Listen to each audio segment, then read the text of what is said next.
تو دوستو، حالات بہت نازک ہیں۔ آپ اپنے ایمان کی حفاظت کریں، اپنے نسلوں کے ایمان کے بارے میں فکر مند رہیں، ورنہ حالات ایسے آ رہے ہیں کہ آپ چاہیں گے کہ اپنے بچوں کی ایمان کی حفاظت کریں لیکن آپ نہیں کر سکیں گے۔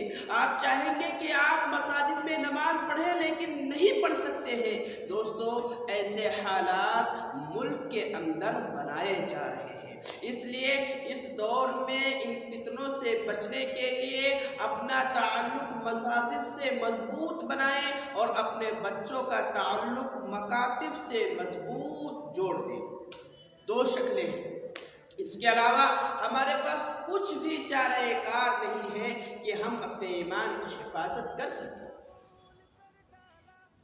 کیونکہ باطل طاقتیں یہ سازشیں کر رہی ہیں اور حالات ایسے بنا رہے ہیں کہ آپ کا بچہ صبح ہوئی اور آپ کا بچہ بستر سے اٹھا، آپ کے گھر پہ ناشتہ کیا اور اسکول کے طرف روانہ ہوا تو ہم فخر سے کہتے ہیں کہ ہمارا بچہ ایمان کی حالت میں اسکول جا رہا ہے، لیکن جب آئے گا تو کوئی گارنٹی نہیں ہے کہ آپ کا بچہ ایمان واپس لے کر لوٹا ہے کہ کفر کے حالت میں واپس آیا ہے، کیونکہ باطل نے ہر جگہ جال بچھا رکھا ہے۔ سوریہ نمسکار، وندے ماترم اور طرح طرح کی چیزیں جو شرکی الفاظ ہیں جس کے کہنے سے ایمان سلب ہو جاتا ہے۔ اس لیے اپنے بچوں کی، اپنے نسلوں کی ایمان کی حفاظت کے لیے ہم اپنے بچوں کو مکاتب بھیجیں۔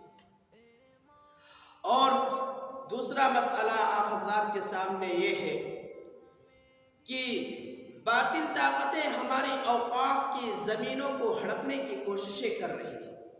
ہر طرف مسلمانوں کو ستایا جا رہا ہے اور کشمہ کی حالت بنائی جا رہی ہے اور مسلمانوں کے جائیداد کو ہڑپنے کی کوششیں کی جا رہی ہیں۔ اپنے اوقاف کی زمینوں کو بچانا ہوگا۔ اگر آج ہم اپنے زمینوں کو نہیں بچا سکیں گے تو کل ہم اپنے گھر میں بھی نہیں رہ سکیں گے۔ اگر آج ہم اپنے مساجد، اپنے درگاہ اور اپنے قبرستان کو نہیں بچا سکیں گے تو کل ہماری دکانیں اور ہمارے جان اور ہمارا مال اور ہمارا مکان سب کے سب ہڑپ لیا جائے گا۔ یہ بالکل تاریخی بات ہے، آپ لکھ کر رکھ لیں۔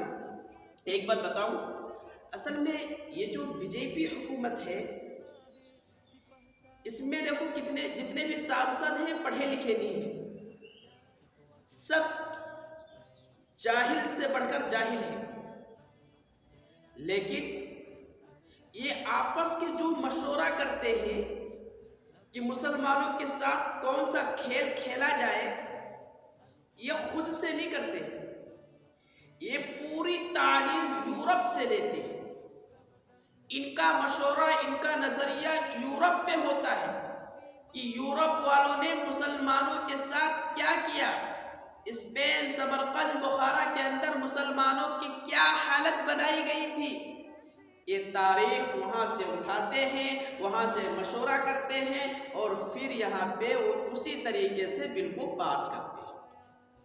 جیسے کہ ہمارے اور آپ کے سامنے طاقت کے بل بوتے اور طاقت کے بنا پر مسلمانوں کے خلاف ایک کالا بل، جس کو وقف بل کہتے ہیں، اس کو پاس کرا لیا گیا۔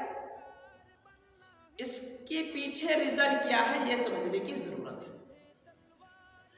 اصل میں انہوں نے بخارا اور سمرقند کی تاریخ پڑھی کہ مسلمانوں نے 700 سال حکومت کی اور وہاں محدثین اور مفکرین اور فقہا جیسے لوگ پیدا ہوئے اور امام بخاری جیسا شخص پیدا ہوا۔ پھر مسلمانوں پر آخر کیا حالت بن گئی کہ مسلمانوں کی حکومت کو ختم کر دیا گیا۔ تو انہوں نے پھر تاریخ کا مطالعہ کیا تو ان کو سمرقند اور بخارا کی تاریخ پر ان کی نظر پڑی اور پھر انہوں نے اسی کے مطابق یہاں پر بل پاس کرایا۔ کیا ہوا تھا سمرقند بخارا میں؟ 700 سال مسلمانوں نے حکومت کی، پھر جب عیسائیوں کی حکومت آئی تو ظاہر سے بات ہے کہ مسلمانوں کے پاس بے شمار اوقاف کی زمینیں تھیں اور مسلمان اس سے فائدہ اٹھاتے تھے۔ تو پھر ان عیسائیوں نے معاملہ یہ کیا کہ ہم ان کے جو غریب طبقے کے مسلمان ہیں ان کو اوپر اٹھائیں گے، ان کو ان کا جائز حق نہیں دیا جا رہا ہے۔ یہ انہوں نے سازش کی۔ چنانچہ انہوں نے بل پاس کرا لیا۔ بل پاس کرانے کے بعد جب اوقاف زمینوں کے بل سمرقند اور بخارا کے اندر پاس ہو گئی تو پھر حالات دوستو ایسے بنے کہ حالات ایسے آئے کہ جتنے بھی مساجد تھے، مسلمانوں کی عبادت گاہیں تھی، قبرستانیں تھے، سب پر ٹیکس لگا دیا گیا کہ اب جو نماز پڑھتے آئے گا وہ ٹیکس دے گا۔ بہرحال مسلمان تھے، آتے تھے، ٹیکس دے رہے تھے۔ حکومت کو لگا کہ مسلمان تو اس پر بھی راضی ہیں، تو اس نے کہا کہ جو نماز پڑھنے آئیں گے تو مسجد کا ٹیکس دیں گے اور جو ٹیکس دے رہے ان کے اوپر ڈبل ٹیکس۔ مسلمان اس میں بھی راضی ہو گیا، اس کو بھی دینا شروع کیا۔ پھر تیسری بار حکومت نے یہ اعلان کرایا کہ یہ جو ٹیکس دے رہے ہیں انہوں نے خزانے چھپا رکھے ہیں، لہٰذا ان کے خزانے کو نکالا جائے گا۔ اب کون جرات کر سکتا ہے کہ مسجد میں آئے، اللہ کی عبادت کرے کہ اپنی جان بچائے؟ لہٰذا حالات یہ بنی کہ مسلمانوں نے مساجد میں آنا چھوڑ دیا، نماز اپنے گھر میں پڑھنے لگے۔ پھر حکومت کے طرف سے اب اعلان ہوتا تھا کہ ایک مہینے، ایک ہفتے گزرتے تھے، حکومت کی طرف سے ایک ٹیم آتی تھی اور کہتی تھی کہ مسلمانوں نے یہ زمین کو چھوڑ دیا، اس مسجد کو چھوڑ دیا ہے، لہٰذا یہ مسجد ویران پڑی ہے، حکومت کو چاہیے کہ اس کو اپنے قبضے میں لے لے۔